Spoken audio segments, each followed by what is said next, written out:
Link files trademark for telepathy.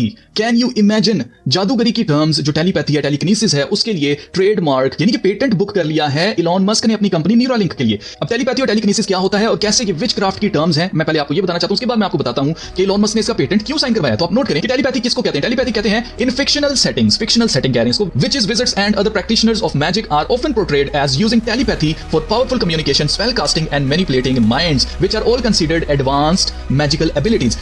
सीधी बात यह है कि इसका ताल्लुक विचक्राफ्ट से है, इसका ताल्लुक जादूगरी से है, यानी कि किसी भी इंसान के दिमाग को कंट्रोल करना अपने दिमाग की पावर से। इस तरह से इसको बयान किया जाता है, जबकि हकीकत में ये स्पेल कास्टिंग है, किसी के ऊपर जादू कर देना और उसके दिमाग को कंट्रोल कर लेना। इसी तरह से टेलीकिनेसिस क्या होता है जी? In the context of witchcraft, telekinesis also known as psychokinesis refers to the purported ability to influence or move physical objects with the mind, a concept often explored in fictional and occult settings rather than being scientifically proven। यहां पर AI जो है वो बड़ा बनने की कोशिश करी कि इसका जो है ना वो फिक्शन के अंदर, जी नहीं, फिक्शन नहीं, हकीकत में इसका इस्तेमाल किया जाता है और जादूगर इसका इस्तेमाल करते आ रहे हैं चीजों को मूव करने के लिए अपने स्पेल कास्टिंग से। तो बेसिकली टेलीकिनेसिस और टेलीपैथी, इन दोनों टर्म्स को इलॉन मस्क ने अपनी कंपनी न्यूरालिंक के लिए ट्रेडमार्क कर लिया है। क्यों? क्योंकि न्यूरालिंक कर ही विचक्राफ्ट रहा है। कैसे कर रहा है वो मैं आगे चलकर आपको बताता हूं, आपको सब कुछ क्लियर हो जाएगा। लेकिन उससे पहले मैं आपको बताना चाहता हूं कि यहां तक हम पहुंचे कैसे हैं। बेसिकली इन्होंने बहुत साल लगाकर हमारी माइंड प्रोग्रामिंग की है कि टेलीपैथी या टेलीकिनेसिस हमारे दिमाग की कोई पावर है जिसकी वजह से हम चीजों को मूव कर सकते हैं या अपना मैसेज कुछ बोले बगैर किसी के दिमाग में ट्रांसफर कर सकते हैं। इस तरह की बहुत सारी हॉलीवुड मूवीज हमारे सामने हैं, जैसे कि प्रोफेसर एक्समैन में से आप देख सकते हैं, व्हील चेयर के ऊपर ये आदमी होता है, अपने दिमाग की पावर से लोगों को उठा के फेंकता है, लड़ता है, फाइट करता है। फिर आप नोट करें, जीन ग्रे नाम की एक सुपर हीरो है इसी तरह से एक्समैन में से। इसी तरह से स्कारलेट विच, इसका तो नाम ही विच है, चुड़ैल नाम इसका रखा गया है। उसके बावजूद लोगों की आंखें इतनी अंधी हैं, उनको नजर नहीं आता कि बेसिकली ये औरत भी अपने माइंड की पावर से क्या कर रही है, टेलीकिनेसिस कर रही है, टेलीपैथी कर रही है। फिर यहां पर आप देख सकते हैं बेन 10 की जो बहन होती है वो भी अपने दिमाग की पावर से इसी तरह से चीजों को मूव कर सकती है, टेलीकिनेसिस और टेलीपैथी कर सकती है। सेम इसी तरह से डॉक्टर स्ट्रेंज हमें दिखाई देता है जो कि चीजों को वजूद में ले आता है, दरवाजे खोल लेता है, पोर्टल्स खोल लेता है और इसको डॉक्टर का नाम दिया गया, जबकि ये एक काला जादू करने वाला शख्स है। इसका पहले कॉमिक आया था, मैं इसको एक्सपोज करके आपको बता चुका हूं। तो आप नोट कर रहे हैं कि कैसे मूवीज के जरिए, सुपर हीरो मूवीज जो होती हैं खासतौर से, उनके जरिए कैसे पहले से हमारी माइंड प्रोग्रामिंग की गई है कि अगर आपके दिमाग के अंदर इतनी पावर आ जाए अचानक से तो आप कितनी बड़ी बड़ी चीजें कर सकते हैं, आप सुपर हीरो बन सकते हैं। और यही सेम चीज इलॉन मस्क ने कही।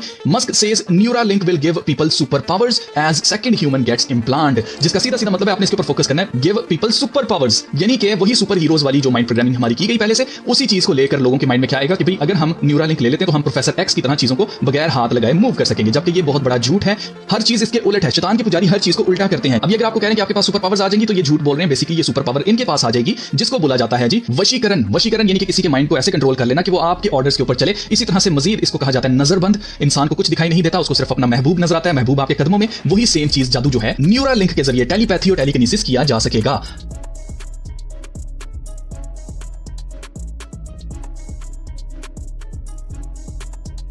कौन करेगा ये टेलीकिनेसिस और टेलीपैथी? न्यूरालिंक करेगी। किसके लिए? इलॉन मस्क के लिए, इन एलीट्स के लिए। किन पर? आम लोगों के ऊपर स्पेल कास्टिंग की जाएगी। आम लोगों के पास कोई सुपर पावर्स नहीं आने वाली हैं। आपको याद रखना है कि जब इन्होंने इसको एडवर्टाइज किया था कि न्यूरालिंक ये बना क्यों रहे हैं, तो उस वक्त इन्होंने कहा था कि हम तो ये बना रहे हैं जी पैरालाइज्ड लोगों के लिए। जो गूंगे लोग हैं वो बोलना शुरू कर देंगे, जो बहरे हैं वो सुनना शुरू कर देंगे, जो देख नहीं सकते वो देखना शुरू कर देंगे और पैरालाइज्ड लोग जो हैं वो चलना शुरू कर देंगे। लेकिन हुआ क्या? Elon Musk put a chip in this paralysed man's brain, now he can move things with his mind.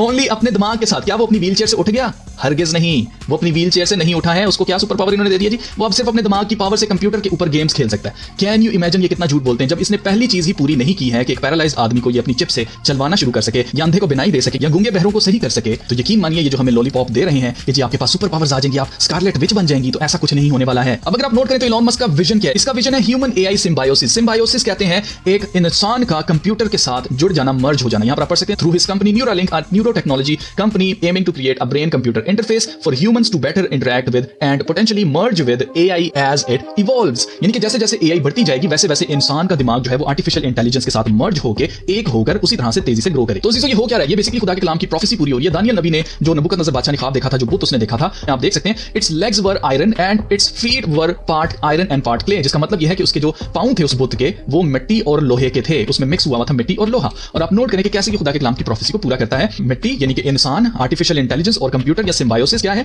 इंसान का मशीन के साथ मर्ज होना, लोहे के साथ मर्ज होना। ये मिट्टी और लोहे का कॉम्बिनेशन है। हम बिल्कुल आखिर जमाना में आ चुके हैं, जिसके बाद एक पत्थर आसमान से आता है, इस बुत के पांव पर आकर टकराता है और इस बुत को चकनाचूर कर देता है। ये बुत इंसानों की पूरी तारीख को बता रहा है और ये जो पांव है वो हमें बता रहे हैं कि कैसे हम बिल्कुल आखिर दौर के अंदर जब इंसान मशीन के साथ मर्ज कर दिए जाएंगे, एक कर दिए जाएंगे। अब आप नोट करें कि कैसे जादूगरी को टेक्नोलॉजी का नाम देकर लोगों के अंदर उसको डालने की कोशिश की जा रही है। अगर ये हमसे ये कहते हैं कि ये आपको एक तलिस्मन है, एक तावीज है जो कि आपको पहनना है और आपकी किस्मत अच्छी हो जाएगी, आपके पास ये सुपर नेचुरल पावर्स आ जाएंगी, तो शायद वो लोग जो कि इन चीजों के ऊपर बिलीव करते हैं शायद वही ये चीज लेते जो जादूगरी के अंदर बिलीव करते हैं, लेकिन शायद खुदा के लोग जो है वो इससे बच जाते। खुदा के लोग कहते हैं कि नहीं भाई हमने ये चीज नहीं लेनी, ये जादूगरी है। लेकिन इसी सेम चीज को अगर टेक्नोलॉजी का लेबल दे दिया जाए तो कोई सवाल नहीं करता। सब कहते हैं जी टेक्नोलॉजी हो रही है, एडवांसमेंट हो रही है, प्रोग्रेस हो रही है, तो हम सब ने जी दुनिया में रहना तो है ना, तो इसलिए हमें इन चीजों को ले लेना चाहिए। तो आप नोट करें कि जब टेक्नोलॉजी की बात आती है तो कोई इसके ऊपर सवाल नहीं करता है कि कैसे ये इंसान के लिए फायदेमंद है कि नहीं है, सब जाकर ले लेते हैं। चाहे कोई मजहबी हो, चाहे किसी भी मजहब से आपका ताल्लुक हो, चाहे फिर आप बिल्कुल भी मजहबी ना हो, खुदा पर यकीन भी ना करते हो, हर बंदा टेक्नोलॉजी लेने के लिए तैयार रहता है। मजीद अगर आप गौर करें तो एक कंपनी एक प्रोडक्ट बनाती है और वो कंपनी उस प्रोडक्ट की मालिक होती है, वही उसका कारोबार कर सकती है, उसको रिपेयर कर सकती है, सारा कुछ उस कंपनी के हाथ में होता है जो कोई भी उस प्रोडक्ट को बनाती है। तो आप नोट करें न्यूरालिंक एक कंपनी है, लेकिन इसकी प्रोडक्ट को ये चिप नहीं है, इसकी प्रोडक्ट एक इंसान है जिसके दिमाग के अंदर ये चिप ये लगा देना चाहते हैं। आपको याद रखना अजीजों कि खुदा ने हमें मुखालिफ मसीह की छाप लेने से मना किया। उसकी रीजन ये है कि ये हमें एक प्रोडक्ट बनाना चाहते हैं। आपको याद रखना जब यीशु मसीह से सवाल किया गया कि क्या हमें कैसर को जजिया देना चाहिए, तो यीशु मसीह ने क्या जवाब दिया था? यीशु मसीह कहा था जो कैसर का है कैसर को दो और जो खुदा का है वो खुदा को दो। खुदा का क्या है? इंसान खुदा का प्रोडक्ट है, इंसान खुदा का ट्रेडमार्क है। लेकिन ये शैतान के पुजारी क्या करना चाहते हैं? ये इंसान को एक कंपनी का प्रोडक्ट बनाना चाहते हैं। तो जीजो आपको याद रखना है कि जो खुदा का है आपको वो खुदा को देना है, जो इंसान ने बनाई है चीजें वो इंसान को आपने देनी है। जैसे टैक्स वगैरह आपने देनी है, कानून जो कुछ भी है आपने उसको फॉलो करना है। हम इनके साथ बिल्कुल चलेंगे, लेकिन अपने जिस्म के अंदर हम कोई चीज नहीं लगवाने वाले हैं क्योंकि हम कोई प्रोडक्ट नहीं है। आपको याद रखना है एक दफा ये आपके जिस्म के अंदर चीज चली गई, then there is no going back. आप इसको निकाल नहीं पाएंगे। अगर आप इस चिप को निकालेंगे तो ये आपके दिमाग को डैमेज करके जाएगी। मजीद आपको याद रखना कि इस कंपनी को हेवीली फंड किया गया है डार्पा की तरफ से, जो कि अमेरिका की डिफेंस एजेंसी है। इतना ज्यादा न्यूरालिंक के अंदर इन्वेस्ट क्यों कर रही है? यही काफी है किसी की आंखें खोलने के लिए, लेकिन फिर भी हर एक चीज हर किसी की समझ में नहीं आती है, इसलिए चीजें एक्सप्लेन करनी पड़ती हैं। आपको याद रखना है अजीजों, इलॉन मस्क ने कहा था with artificial intelligence we are summoning the demon, यानी कि आर्टिफिशियल इंटेलिजेंस एक ऐसा डीमन है जिसको हम बुला रहे हैं, एक ऐसा जिन है जिसको हम जगा रहे हैं। तो आप नोट करें कि उसी जिन को जिसको हम जगा रहे हैं ये इंसानों के दिमाग में डालना चाहता है। एक जिन जब एक इंसान के जिस्म में आ जाता है तो फिर वो क्या करता है? उसको पोजेस कर लेता है। फिर वो इस इंसान की मर्जी नहीं चलती है बल्कि उस जिन की मर्जी चलती है